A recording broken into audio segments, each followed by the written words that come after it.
Bạn đã bao giờ mất cả đêm chỉ để căn chỉnh một slide PowerPoint? Tốn hàng giờ chỉ để thay đổi phông chữ, sắp xếp bố cục sao cho phù hợp, nhưng kết quả vẫn chưa ưng ý. Đó là nỗi ám ảnh quen thuộc của hàng triệu người đi làm và sinh viên.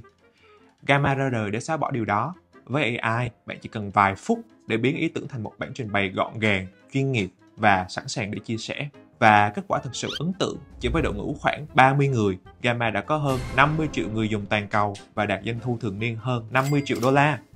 Vậy, làm thế nào để một startup nhỏ bé có thể thách thức PowerPoint, ông vua của thuyết trình suốt hàng chục năm qua? Hãy cùng nghe chia sẻ từ Grant Lee và Jon Noronha, đồng sáng lập Gamma. Và nếu bạn thấy nội dung này hữu ích, hãy like, để lại comment và subscribe cho kênh EO Việt Nam để cùng nhau mở khóa những tri thức mới từ khắp nơi trên thế giới nhé.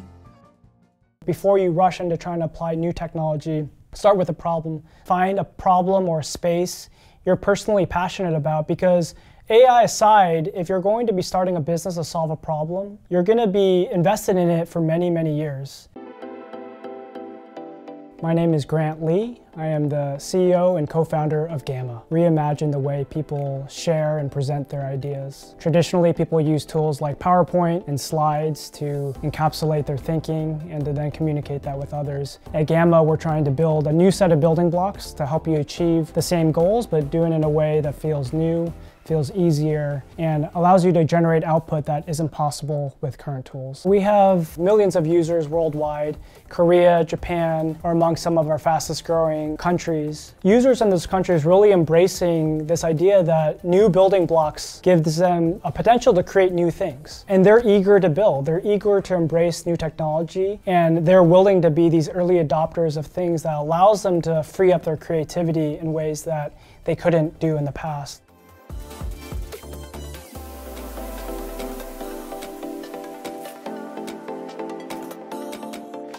I've always known that I wanted to start my own business. One of my uncles started a line of a chain of bakeries, and my parents even ran their own restaurant. And so very early on, I saw the sort of energy they put into building their own business. I've always had that spirit in me to want to do that for myself. I eventually went into a career, something pretty different, where I went into consulting and investment banking, where I got to see what it takes to really build a business and grow a business at scale. What separates a successful business versus one that sort of stalls or is not able to build something long term. Seeing that world allowed me to be exposed to many different types of businesses. I eventually wanted to take what I learned and apply that to a much earlier stage venture. So I ended up joining a startup as a first finance hire. The company name was Optimizely. When I decided to join Optimizely, the decision was driven a lot by a mentor's advice, which is when you see a rocket ship, you strap yourself on and you go for the ride. And Optimizely at the time was going through a phase of hypergrowth. I think the biggest lesson learned from Optimizely is that every business can embrace a spirit of experimentation very early on. And experimentation is going to look different at every stage of the business. When you're very small, experimentation is really about trying to learn from your users, a lot of qualitative feedback, talking to them, understanding what their pain points are, showing them initial concepts or prototypes, and then being willing to go back and iterate on that. Companies that embrace experimentation understand that when you ship a product or a feature, that isn't the end, that is the beginning. That is the beginning of the learning. Learning from users, understanding how they're actually using the product, such that you can go back and improve and continue to improve over and over again. Met my two co-founders at Optimizely. We all joined pretty early on and worked together for 5+ years. John is incredibly gifted at listening to all of our customer support tickets. My name is Jon Noronha, and I am one of the co-founders and head of product at Gamma. In college, I studied computer science. I wasn't sure if I wanted to be a software engineer because I thought it was very antisocial, just sitting in front of a screen. And I thought that wasn't really for me. I'm an extrovert. I like talking to people and working with people. And I actually found an internship at Microsoft as a product manager. I knew it involved talking to people and working with them to figure out what you're going to build and why you're going to build it. And I was really drawn to that. And I ended up sticking with that. So I went back to Microsoft full-time as a product manager. When you build a search engine, everything is quantifiable and it has metrics. So so I learned a lot from that. A couple years into Microsoft, I realized I wanted to be closer to the startup scene, wanted to actually get exposed to more startups, and so I joined a company that had just raised their Series A called Optimizely. And my own job at Optimizely involved either giving presentations or receiving presentations for 6 to 8 hours every day, nonstop in meetings. So that was kind of where the company all started. It was our experience of sitting through that and thinking there has to be a better way to communicate ideas at work.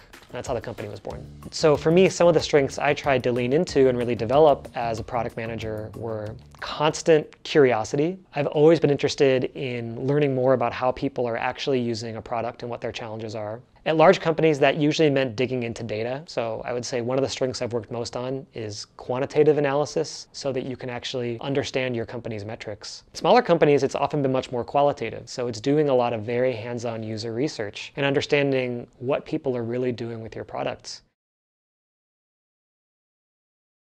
Anytime there is a technology shift like AI, there is this temptation for founders to take this technology and then go search for a problem. I think it's always easier to start with acknowledging what problems already exist out there. Find a problem or space you're personally passionate about, because AI aside, if you're going to be starting a business to solve a problem, you're going to be invested in it for many, many years. You need to be willing to spend time in that space for 2, 3, 4, 5 years to really be able to know whether or not you can build something special out of that. So before you rush into trying to apply new technology, start with a problem and then figure out, okay, are there ways to take advantage of everything that's out there, not least of which AI, and apply that to solving that problem for your end users. I think when we first started telling people about what we were working on, the problem itself is pretty universal. When you talk to many people, there's very few people that say, I love making slides. And so I think people understood the problem resonated. And what we did was spend a lot of time in the beginning just observing people create PowerPoint presentations. And we saw them doing the same things over and over and spending so much time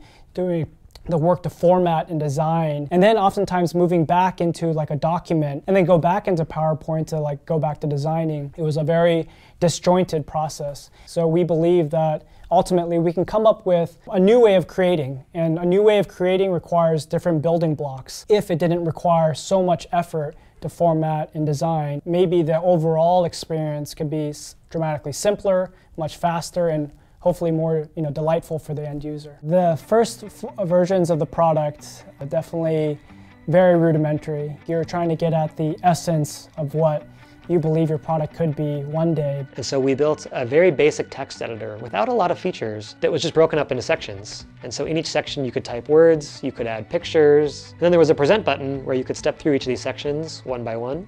And when you step through them, you could animate it like a presentation. So most people using our product wouldn't really retain with it. They would try it out and give us some feedback, but it was not a replacement for anybody's workflow. When your first users are your friends and former colleagues, you almost can't listen to the type of feedback they tell you because they don't want to hurt your feelings. So what you really do is you try to trust the numbers. Are they coming back to your product without you nudging them or telling them to? You're trying to then just kind of look at patterns in the usage. Where do people drop off? What are people actually using of users that stick around to inform where you think you're making progress? And actually the way we got through that early period without a lot of validation was we relied heavily on using our own product. So even though our product wasn't good enough for anybody outside to use, we forced ourselves to use it from very, very early on for everything we did inside our company. All of our notes, all of our meetings, we even made up reasons to give presentations, but we forced ourselves to do it every day, every week. And that process of living inside of our MVP and seeing all the things that were wrong and broken led to constant improvements. Every single week our product got 10% better, 10% better, 10% better, 10% better. And that added up over at least a year, probably even a year and a half, before we had something that I would say was actually good. And that was the first time that we actually launched. Our very first version of this was, we had a private beta. So all we had was a landing page. Just said a little bit about what our product was and had a sign up button. And through those, We actually got our first, I want to say maybe 1,000 or 2,000 signups for our private beta. Our first 1,000 users was really a gradual sort of snowball over time. We started with any of our friends or former colleagues that spent a lot of time building presentations, and many of them would go on to share it with their coworkers or others that they knew that also had the same pain point around building presentations. But even that wasn't really a product launch, it was just a landing page. We didn't actually publicly launch our product until, I think it was last August, we launched on Product Hunt. And we put a lot of work into that Product Hunt launch. We had already tested our product in private beta for several months at that point, and so we knew which parts of it worked well, and we actually relied on a lot of video to show off those things. We redid our landing page, and we really tried to nail our messaging and our onboarding for that. That Product Hunt launch also went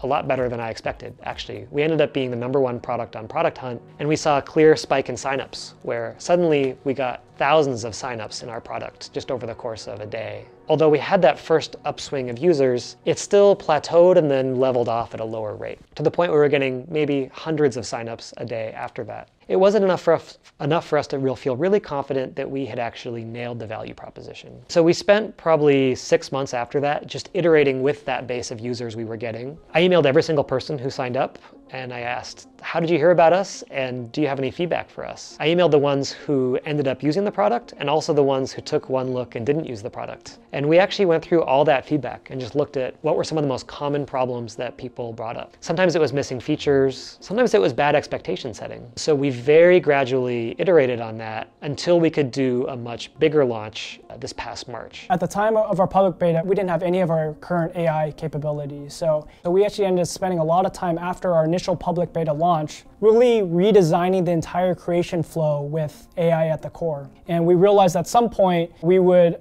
release this to some of our early users to see what the feedback was, and the feedback was tremendously positive. We could see that people that already understood the value of Gamma, once they got AI, it made them work even faster and unlocked a different level of creativity than they had before, and they embraced the tool even more. And actually, the hard problem before AI was that we could work really, really hard on trying to create a better alternative to slides, but it was very hard for someone to actually see that and grasp what it was. There was this huge blank page problem where we could tell you 5 benefits of Gamma, but you had to invest an hour of your time to make something cool before you could really see those benefits. And so most people just never got over that threshold. The activation energy was too high. AI has completely changed that. AI lets you see that first hour of magic in the space of 1 minute instead. And so that totally transformed our onboarding and activation. So then we prepared for a much larger launch around AI and releasing our AI capabilities. And that's when we just started seeing, usage and engagement go through the roof. And this is at the point where we also started thinking about how would we actually price and package the product. The big difference with AI compared to a lot of traditional software products is that AI has a high marginal cost. You have to pay to run these models. And so we realized we couldn't afford to give everybody unlimited usage of our AI for free. Very last minute before our launch, maybe a week before, we quickly built out a system of credits just to limit how much AI you could use at the start. And so we launched with 400 credits per user when you signed up. They used it a ton, and very quickly they would go from 400 credits to 0 credits. And they would say, how do I get more? I want to keep using your product. Why won't you take my money, basically? That became a really strong sign of willingness to pay. And so very quickly, monetization went from a low priority to the top priority. Not even because we wanted the money for ourselves, but because we needed a way to unblock these users to use us more. And we built a very hacky, prototypey version of monetization to begin with, where we didn't even have a buy button inside our product. It was purely a link we would send over support. We used Stripe for monetization, and we would manually go into Stripe and create a payment link and send it to somebody and add credits to them.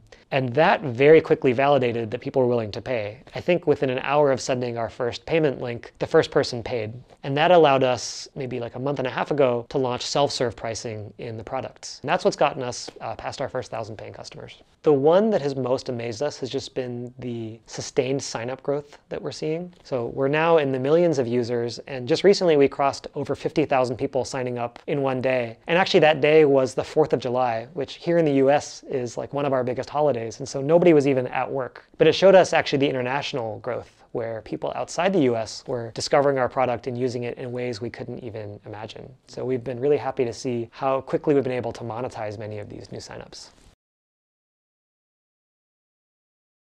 I definitely see AI as being the ultimate partner to somebody to unlock human creativity. When you have AI in a tool like Gamma, we think of it as having basically a design partner that has unlimited creativity, but also unlimited patience. So they can sit with you, they never get bored of the type of questions you ask, they never get bored of the struggles you might have. And AI as your partner then really takes your own work to levels that you wouldn't be able to accomplish on your own, and definitely within the timeline of your own projects. I think the core competency that we're aiming for is helping people express ideas easily. If you break that down into sort of our different job functions, if you think about our designers, it's about empowering other people's creativity. It's putting yourself in the mind of someone who is actually not a designer themselves, but who needs to express ideas, and really having deep empathy for them and finding ways to make their job a lot easier. And then for engineering, it's often about creating a very frictionless user experience, which includes things like performance and reliability and just overall smoothness that contributes to that feeling of like easy, frictionless authoring. I think it's a really exciting time to be an investor or operator in AI. The speed at which these markets are moving is both intimidating and pretty awe-inspiring. That being said, there's clearly a lot of hype in AI, and we do see a number of teams that seem to approach building an AI with a mentality like, how do I leverage AI to build a product? And I actually think that's backwards. I'm much more interested in customer-obsessed teams that say, hey, what's a customer problem that I've identified that my customers are facing, or a point of friction? And out of all of the tools that I could use to go try to address that problem, is AI potentially the best one to do so? I personally am excited about applications where companies are leveraging AI to move humans from more of a creator role to a curator role. And Gamma, of course, is one of my favorite examples of this. We believe that Gamma can be that tool that anybody can pick up, learn, embrace, and whatever ideas they want to share or communicate, they can use Gamma to create dramatically beautiful content that they're proud to share with others.